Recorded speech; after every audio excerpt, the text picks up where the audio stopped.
बड़ापेन थाना पर उपस्थित हुए हैं। मुझे याद है कि मैं जब पहली बार यहाँ आया था इस मंच पर, कुछ लोगों की शायद याद होगा, आदरणीय पैनवासी स्वर्गीय मनमोहन सावट्टी जी के साथ में थे, हम लोग थे। यह बात जरूरी है, कभी बेलवंशी जी बोल रहे थे गाने में के माध्यम से उन्होंने बताया, हमें ऐसा लगता है कि वो कहीं से आ रहे हैं साथियों। लेकिन आप सबको मालूम है आदमी मरता है लेकिन उसके विचार जिंदा रहते हैं, और मनमोहन सावट्टी के विचार अभी जिंदा हैं, मरे नहीं हैं। उनके आदर्शों पर, उनके संस्कारों पर सींचा हुआ समाज हमारे सामने बैठा है।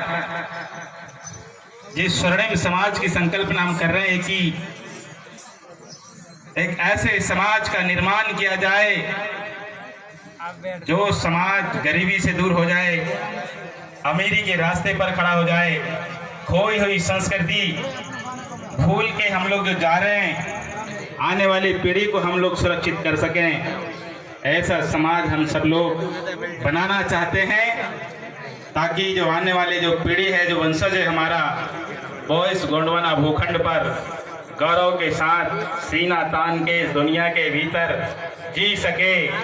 ऐसे गोंडवाना आंदोलन पर आप सब लोग मेरे सामने एवं राष्ट्रीय अध्यक्ष अखिल भारतीय गोंडवाना पार्टी माननीय सुश्री मोनिका सावट्टी, आपको भी मेरा सेवा जोहार सादर पहुंचे। साथ ही हमारे बीच में बहन सुगमलता जी, जिन्होंने अपने परिवार के साथ इस समाज के लिए अपने आप को झोंकने का प्रयास किया है। हमारे बीच में बुलंद और नेक ईमानदार आदमी इस गांव में जो लगातार गोंडवाना के गीत और संगीतों के माध्यम से आप तक अपनी बात को दमदारी के साथ रखते हैं,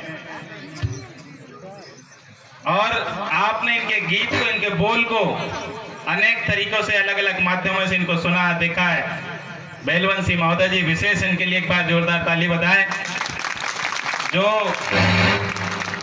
ये चाहते हैं कि ये समाज जाग जाए। वट्टी जी का जो मिशन अधूरा हम सब मिलके करेंगे पूरा, ये कोई नारा मजाक में नहीं होना चाहिए, वाकई में हम लोग चाहते हैं उस सपने को पूरा करना, उनकी उम्मीदों पे खरा उतरना। उन्होंने जो सपना देखा था मेरे समाज के लिए, अपने समाज के लिए, उनकी आन बान सम्मान और स्वाभिमान के लिए हम सब लोग एक रास्ते पर आ जाएं, जैसा कि अभी यहाँ के युवा मोर्चा के जिला अध्यक्ष पवन सरयाम जी बोल रहे थे। साथियों, आज एक बहुत विशेष दिन है, आपको मालूम होना चाहिए। बहुजन क्रांति के आंदोलन के मसीहा, जिन्होंने बहुजनों के लिए एक सपना देखा था, और उन्होंने एक बात कही थी, जो कौम अपना इतिहास नहीं जानती वो कौम अपना इतिहास नया रच भी नहीं सकती। और इसीलिए आपको अपना इतिहास जानने की जरूरत है। आपको अपने बारे में, अपने सभ्यता के बारे में, संस्कृति के बारे में, रिवाज के बारे में, परंपराओं के बारे में जानकारी होनी चाहिए। आज हम लोग माननीय कांसीराम बाबा, कांसीराम साहिब का परिनिर्वाण दिवस भी मना रहे हैं, और इसी आंदोलन के दरमियान उन्होंने पूरे देश के अंदर भ्रमण करके, घूम के अपनी आवाज को प्रखरता के साथ में बहुजन समाज को जगाने का जो प्रयास किया, यह हमारे लिए अमूल्य धरोहर है।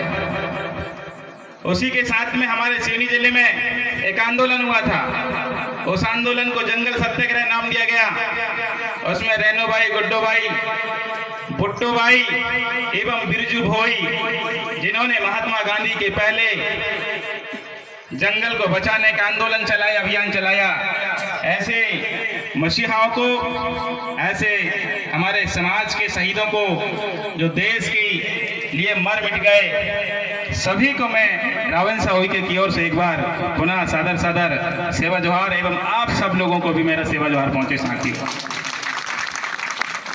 हम सबको इस बात को समझना है कि हम लोग यहाँ क्यों आए हैं।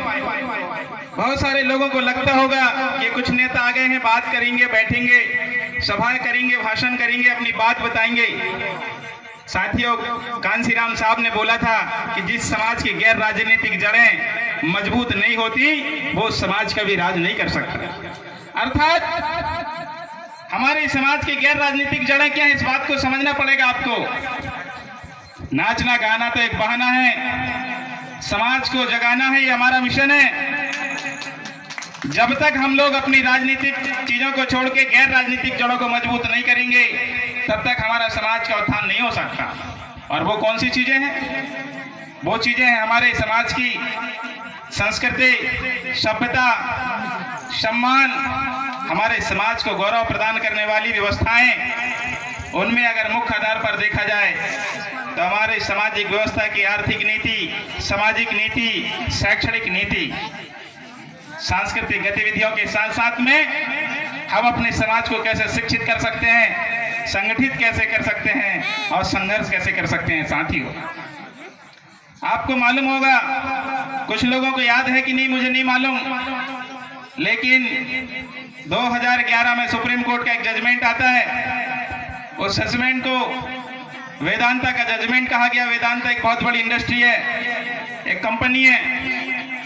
उड़ीसा में नीलगिरी पर्वत में एक फैसला आता है, वहां सुप्रीम कोर्ट जब मामला जाता है तो सुप्रीम कोर्ट की सरकार जब उसके साथ खड़ी होती है तो सुप्रीम कोर्ट ये फैसला करते हैं कि लोकसभा न विधानसभा, सबसे ऊंची ग्राम सभा। मालूम है आपको? लोकसभा न विधानसभा, सबसे ऊंची ग्राम सभा। ग्राम सभा। ये बात क्यों कही? ये बात महत्वपूर्ण है समझने के लिए। सुप्रीम कोर्ट ने इस बात को ध्यान में रखते हुए बात कही कि इस देश के जनजाति जो लोग हैं, इनकी अपनी कस्टम और सिस्टम होते हैं, इनकी परंपराएं हैं, इनके रिवाज हैं, इनकी संस्कृति है, इनकी अपनी एक सभ्यता है।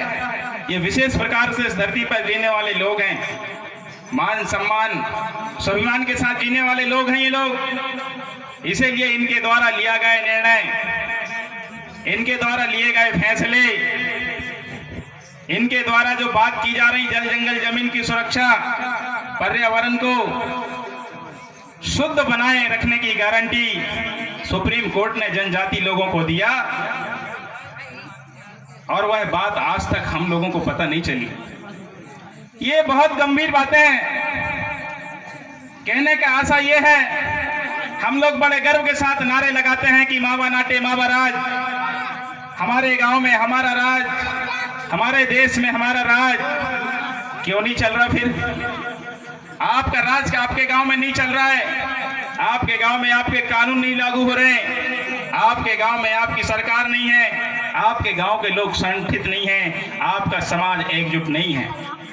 सुप्रीम कोर्ट आपके पक्ष में फैसला देता है, आप उसके विपक्ष में काम कर रहे हैं। कौन रोकता आपको आगे बढ़ने से?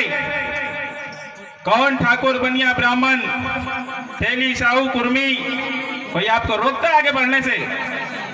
कोई आपको आगे बढ़ने से नहीं रोकता साथियों। लेकिन हम लोगों ने अपनी सामाजिक जड़ें को कमजोर कर लिया, अपनी व्यवस्थाओं को हम लोग छोड़ गए। राजपाट करने की बात करते करते हम लोगों ने राजपाट करने के तरीके भूल गए। जो समाज 1750 वर्ष एक छत्र राज किया, वो समाज आज राशन कार्ड में आ गया। राशन कार्ड में भी गरीबी रेखा का राशन कार्ड। स्कूल पहुंच गए, बच्चे को कटोरा लेके पहुंचा दिए। कैसे राज और पाठ किए हम लोगों ने सगाजनों, ये बात बहुत विचारणीय है। जब तक हम इन सब चीजों पे बात नहीं करेंगे तो ये रात का कार्यक्रम, इनका जागना, ये बच्चों का गाना समझाना, यहाँ पे बेलवंशी जैसे सगाजनों का गला फाड़ना, ये मतलब नहीं रह जाएगा। आज हमें शपथ लेने की जरूरत है। बहुत क्षति हो रही है देश के अंदर। खासकर आप लोगों की बात की जाए तो सरकारें कोई भी आए जाए, मध्य प्रदेश की सरकारें कांग्रेस की आती है तो वो कहती है कि हम सबसे ज्यादा विकास आदिवासियों का कर रहे हैं। भाजपा की सरकार आती है तो सबसे ज्यादा विकास हम आदिवासियों का कर रहे हैं। बोलते हैं कि नहीं बोलते हैं? हमने इस देश के अंदर सबसे ज्यादा खर्चा आदिवासियों पर किया। उनके क्षेत्र में बिजली लगाई, सड़कें लगाई, फैक्ट्री लगाई, उद्योग लगाए। सबसे ज्यादा खर्च हमने आदिवासी लोगों पर किया। बताइए फिर आप लोगों की हालत क्यों खराब है? आप लोगों को क्या हो गया? आपके बच्चे पढ़ नहीं पा रहे, बदन पे ठीक से कपड़े नहीं है, बच्चे अच्छे कॉलेज में नहीं जा पा रहे, आप लोग अच्छे अधिकारी नहीं बन पा रहे, 2 वक्त की रोटी के लिए तरस गया ये समाज। जो सरकारें दावा कर रही हम सबसे ज्यादा आपके ऊपर खर्च कर रहे हैं, कैसा खर्चा हो रहा आपके ऊपर मालूम है आपको? बातें आपको समझनी पड़ेगी। गोंडवाना में तो खलबली मची है, लेकिन आपके अंदर तो खलबली नाचने और गाने की मची हुई है। ऐसा आप लोग करोगे तो आपका भला कोई और करने वाला नहीं है साथियों। जो आपके क्षेत्र के मसीहा जिनके अंदर रग रग में एक एक कण के अंदर गोंडवाना का जुनून सवार था, वो समझा के चले गए। रावण साहब की कौन होता आपको समझाने वाला? आपको समझने की जरूरत है। आज हमारे साथ देश के अंदर हमको काम मिला गड्ढे खोदने का, सड़कें खोदने का। आप लोगों ने दूसरे के महल और अटारी बनाए, किले बनाए, आपने क्या बनाए? आपके लिए क्या है? जो किले महल अटारी आपके थे, छिंदवाड़ा का हो, नागपुर का हो, सिवनी का हो, जबलपुर का हो, मंडला का हो, रायसेन का किला हो, खंडर हो रहे हैं। वो उसमें जानवर रह रहे हैं, सांप और बिच्छुओं का डेरा है। अरे जहां इंसानों का कब्जा था, डेरा था, वहां पर जीव और जंतु का डेरा हो गया। और आप कहते हो हमारे राज किले और पाट थे। ये बात भी आपको समझने की जरूरत है। आप चाहते हो ना कि सशक्त समाज बन जाए हमारा, मजबूत समाज बन जाए हमारा, हमको डरे लोग, शासन प्रशासन में हमारा कब्जा होना चाहिए। कैसे होगा? राजनीति की परिभाषा आप लोग नहीं जानते, कैसे चलाओगे भाई? इतना बड़ा समाज है हमारा। मैं यहीं से बोल रहा था कुमरे साहब को, चंद्रमोहन जी को, हमारे अध्यक्ष महोदय को मैंने कहा कि देखिए कितने सारे लोग आए हैं। जब समय आता है 4 लोग हमारे साथ खड़े नहीं होते, समाज की बात नहीं करते, चर्चा नहीं करते, कहां जाते हो आप लोग? और बोलते हैं कि हम गोंडवाना बनाएंगे। साथियों, ये सब बातें जो है मजाक की नहीं है। वक्त बहुत कम है, पूरा जोर लगा दो, थोड़ा तुम लगाओ, थोड़ा हम लगाएंगे, गोंडवाना को बनाएंगे साथियों। आज हर बच्चे को बात करने की जरूरत है गोंडवाना की। गांव में छोर में बैठा हुआ आदमी, पढ़ाओ अनपढ़ हो, खेत में हो, खलिहान में हो, गांव में हो, नदी में हो, पर्वत में हो, पहाड़ में हो, आपको अपनी बात करनी पड़ेगी। समाज की विचारधारा की बात करनी पड़ेगी। वट्टी के विचारों को घर घर पहुंचाना पड़ेगा। घर घर में आपको नेता पैदा करना पड़ेगा, सामाजिक कार्यकर्ता पैदा करना पड़ेगा। एक मोनिका मनमोहन से वट्टी कुछ नहीं कर सकती। घर घर में मोनिका वट्टी पैदा करने की जरूरत है हमें, तब गोंडवाना बनेगा। हम सब लोगों को मिलकर ऐसा समाज तैयार करना चाहते हैं तो आइए, गोंडवाना समग्र क्रांति आंदोलन आप सब लोगों के लिए एक सुनहरा भविष्य है। आने वाला कल है, हम उसको संजोएं, हम उसको बनाएं अपने हाथों से। सरकारें के भरोसे रहोगे, सरकारें आएंगी जाएंगी, आपका मुख्यमंत्री बन जाएगा, आप बन जाओगे, क्या कर लोगे समाज का? क्या करोगे आप? जब तक समाज हमारा मजबूत नहीं होगा, जब तक वैचारिक क्रांति हमारे अंदर नहीं आएगी, शैक्षणिक क्रांति हमारे गांव में नहीं आएगी, अर्थ से जब तक हम मजबूत नहीं होंगे, एक सुनहरा कल हम लोग निर्माण नहीं कर पाएंगे। आज क्या है हमारे पास? आप देखिए, जो सब कुछ था हमारा, जो हाथ से गंवा दिए हम लोगों ने। एक जमाना था जहां जंगल पे आपका राज था, कब्जा था। आज एक लकड़ी लाके दिखाइए सागौन की, आपको समझ में आ जाएगा। 4 फॉरेस्ट गार्ड जाएंगे, घर के उठा के फॉरेस्ट ऑफिस लेके जाएंगे, वहां आपकी पेशी करेंगे।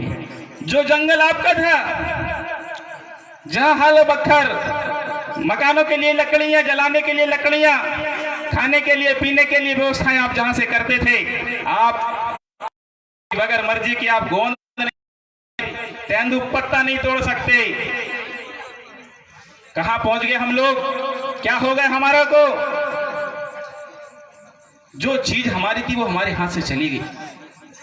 आज छिंदवाड़ा की बात करें, हम लोग बड़े इस्वार होते हैं छिंदवाड़ा से कि छिंदवाड़ा में सबसे ज्यादा खनिज मध्य प्रदेश के अंदर निकलता है, तो वो छिंदवाड़ा जिले में निकलता है। जानकारी के लिए मैं आपको बता दूं, मध्य प्रदेश सरकार का जितना बजट तैयार नहीं होता पूरे मध्य प्रदेश को चलाने के लिए, उतना अकेले का बजट उतना उससे कहीं दोगुना पैसा यहाँ के जमीन के अंदर से कोयला के माध्यम से निकलता, आपको पता ही नहीं चलता, आपके जमीन के नीचे से पैसा निकल जाता।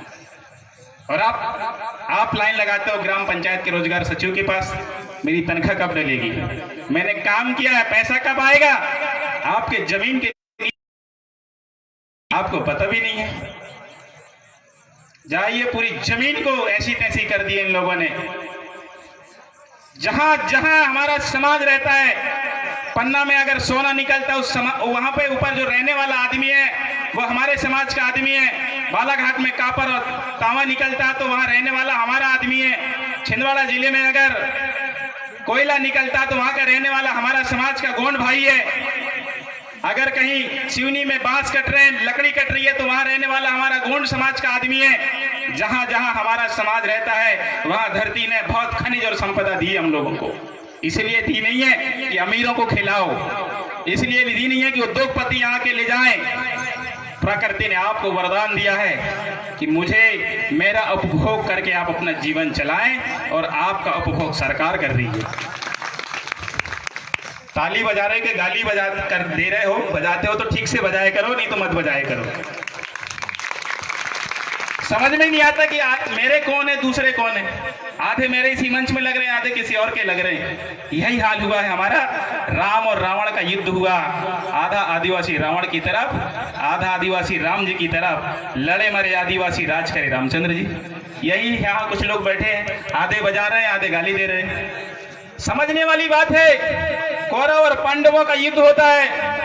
आधे आदिवासी कौरव की तरफ, आधे आदिवासी पांडव जी की तरफ। लड़े मरे आदिवासी, राज करे पांडव जी।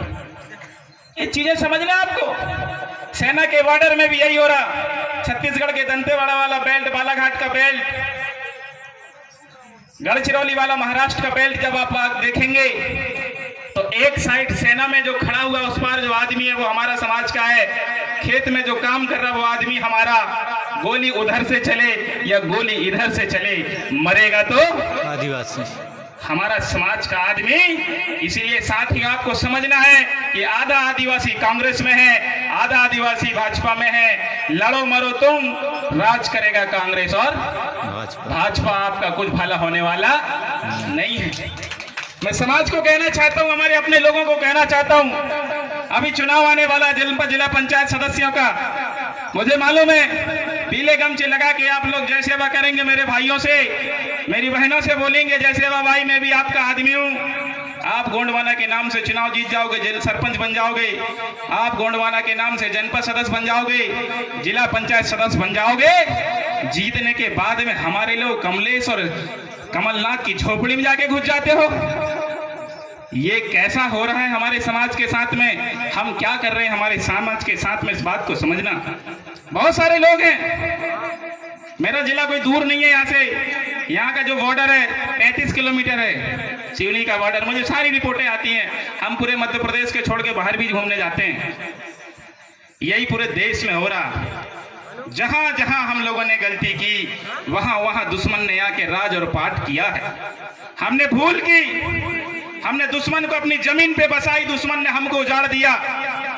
अभी आपके छिंदवाड़ा जिले में कुमरे जी कहां पर बांध बन रहा, कन्हान परियोजना बन रही है। 40 से 45 गांव के लोग हमारे उठाए जाएंगे, 10-20 लाख रुपया मुआवजा दिया जाएगा।